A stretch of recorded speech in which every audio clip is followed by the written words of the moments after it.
Bismillahirrahmanirrahim. Assalamualaikum. Saya Ahmadiyah ingin menjelaskan oleh Pak Nurdin dengan judul konversi agama.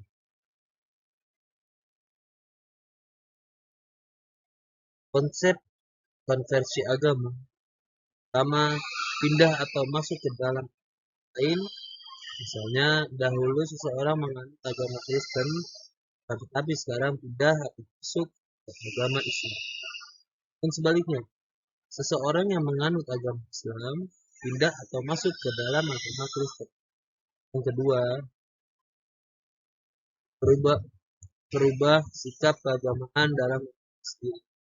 Dalam konteks ini, konversi agama menunjukkan perubahan sikap seseorang terhadap agamanya sendiri. Perubahan atau pergantian sikap seseorang itu disebabkan oleh adanya masalah-masalah dalam agamanya. Hal ini menunjukkan peningkatannya di dalam pemahaman atau pengamalan seseorang.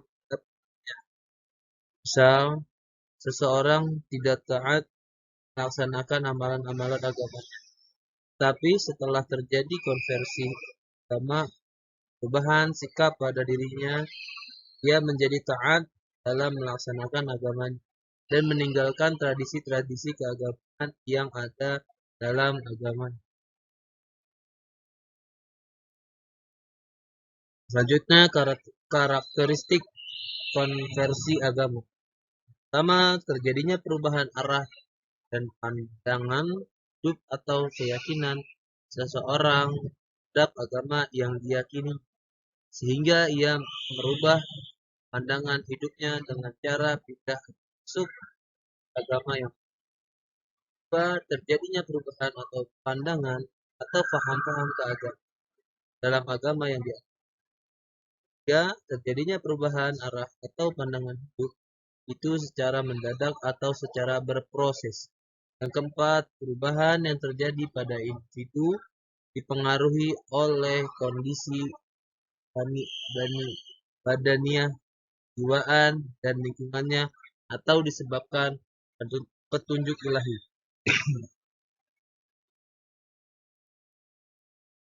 Bentuk konversi agama yang pertama, tipe volisional, perubahan terhadap bertahap.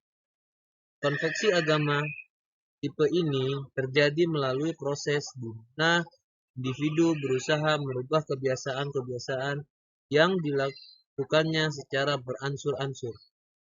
Untuk merubah sistem kepercayaannya seseorang agak sukar karena terjadi dalam tatanan primer. Yang kedua, tipe self-surrender, perubahan drastis. Konversi agama tipe ini terjadi secara tiba-tiba. Biasanya perubahan sikap keagamaan tipe ini tidak melalui proses yang lama ataupun panjang. Bisa terjadi dengan seketika, baik proses perubahan sikap individu terhadap orang lain maupun perubahan sikap individu terhadap masalah-masalah terdapat dalam agamanya.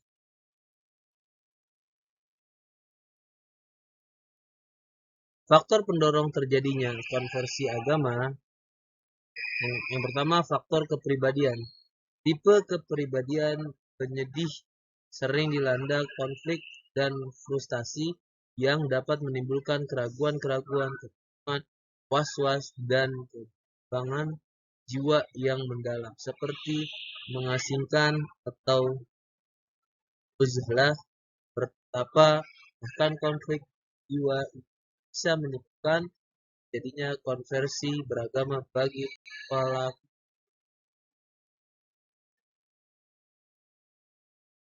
Faktor yang kedua, faktor pembawaan. Anak sulung dan anak bungsu biasanya tidak mengalami tekanan batin. Anak-anak yang kelahirannya pada urutan antara keduanya sering mengalami stres jiwa. Kondisi yang berdasarkan urutan itu banyak yang mempengaruhinya terjadinya konversi agama. Dalam ini individu selalu terjadi pertentangan batin. Misalnya pertentangan antara baik dan buruk, cinta dan benci, dan sebagainya. Faktor-faktor ini turut pula terjadi konversi agama pada individu. 3. Konflik kejiwaan, ketenangan perasaan. Misalnya, mereka tidak mampu membiayai keluarga, diberhentikan dari kerjaan, PHK, dan ada pula karena faktor keretakan keluarga, diusir oleh keluarga.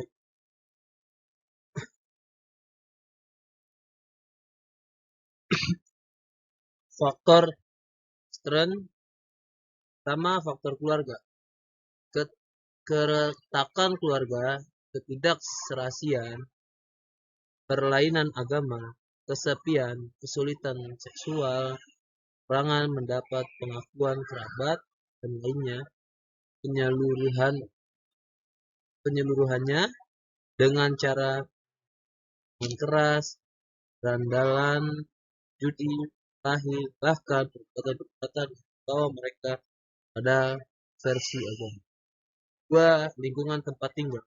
Seseorang yang tinggal di lingkungan yang baru atau belumnya ia merasakan hidup sendiri, tidak ada teman atau kenalan sehingga ia merasa kesepian. Selain itu, lingkungan tempat kerja individu berpengaruh terhadap jiwa dan kinerjanya. Apalagi karyawan yang bekerja pada pimpinan yang berbeda agama. Bahkan karyawan bersangkutan tidak tenang, gelisah, dan resah.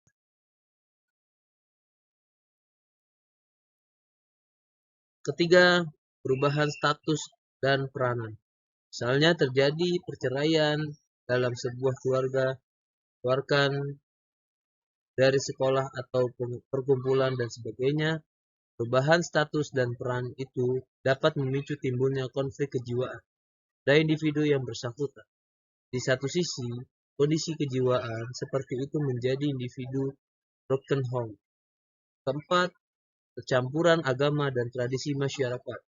Campuran agama dan tradisi masyarakat akan menimbulkan keraguan-keraguan atau kebingungan seseorang terhadap kebenaran agama yang dianutnya selama ini, dan untuk menyelesaikan masalah yang dihadapinya, akhirnya mereka melakukan konversi agama.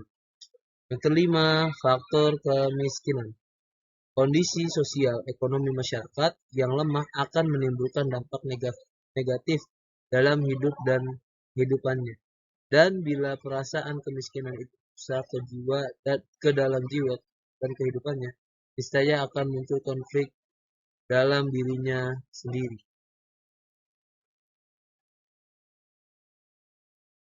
Selanjutnya, proses konversi agama. Pertama, masa tenang. Masa tenang sebelum kami konversi,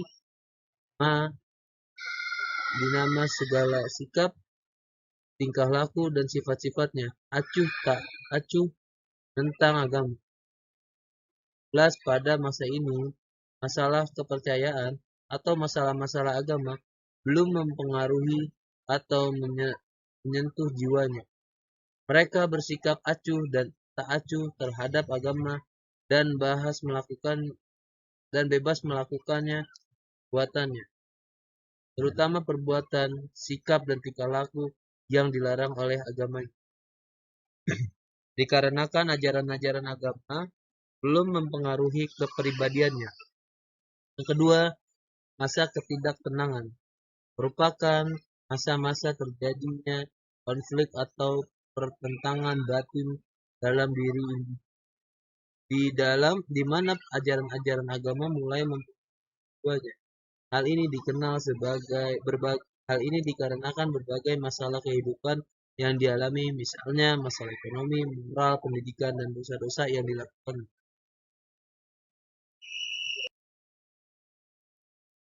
Ketiga, peristiwa konversi agama. Pada masa ini, individu seolah-olah mendapat petunjuk dan ketenangan dalam hidupnya. Keempat, masa tenang dan tentram. Tahap ini berbeda dengan masa tenang tahap pertama. Pada masa ini, individu merasa sangat puas terhadap keputusan yang telah ditetapkan dalam hidup. 5. Masa ekspresi konversi agama dalam hidup individu, yaitu masa